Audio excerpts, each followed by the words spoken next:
সনাতন অশ্ৰুত নিত্য বিদ্যমান অশ্ৰুত সৰ্বজ্যোতিষ্মান সৰ্বজ্যোতিষ্মান সৰ্বজ্যোতিষ্মান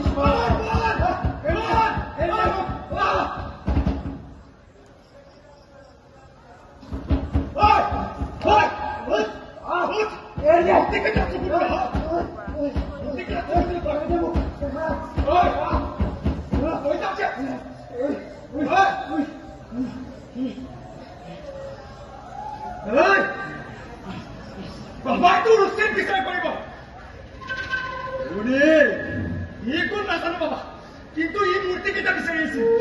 ভাগ্য ভাল ইয়াক মই পাই গলো আৰু ইয়ালৈ আহিলো সিয়া কেতিয়া কি কৰিব লাগিব বাবা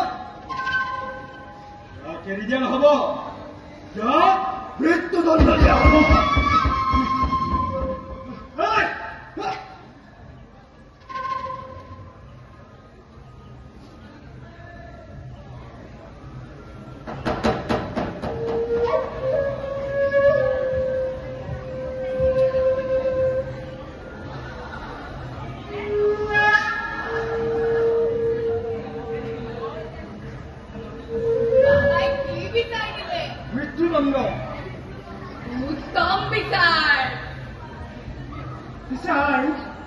এই মানুহবোৰে বাৰু এই মূৰ্তিবোৰ অস্তিত্বৰ বিষয়ে কেনেকৈ জানিব পাৰিব আমাৰ পূৰ্বপুৰুষৰ ভুলৰ বাবে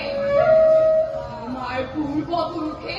মূৰ্তিবোৰৰ সত্য অস্তিত্ব লুকুৱাবৰ বাবে কিছুমান কল্প কাহিনী ৰচনা কৰিছিল এতিয়াৰ মানুহে সেই কল্প কাহিনী সঁচা বুলি ভাবি মূৰ্তিবোৰ বিচাৰি আহিছে কিন্তু আমাৰ পূৰ্বপুৰুষে কাহিনীবোৰ কিয় ৰচনা কৰিছিল মূৰ্তিৰ মায়াই তেওঁলোকক গ্ৰাস কৰিছিল মায়া নামত হৈ তেওঁলোকে মূৰ্তিৰ সত্য অস্তিত্ব কল্প কাহিনী আকাৰে প্ৰকাশ কৰিছিল মূৰ্তিবোৰে মুক্তি বিচাৰিছিল আৰু মূৰ্তিবোৰে মুক্তি পালেও সেয়েহে এতিয়া পাছৰে এই চাৰিটাহে আছে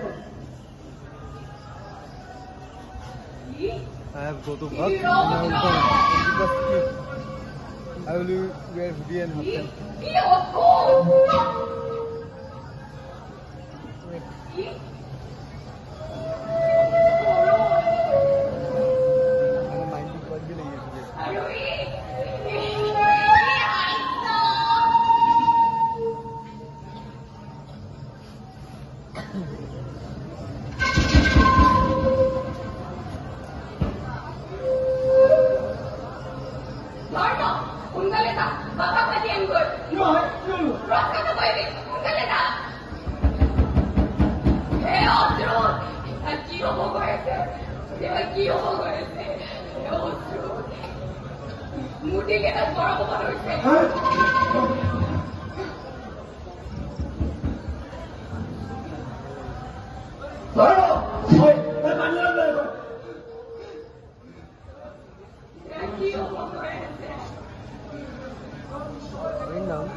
ৰক্ষা কৰিবই লাগিব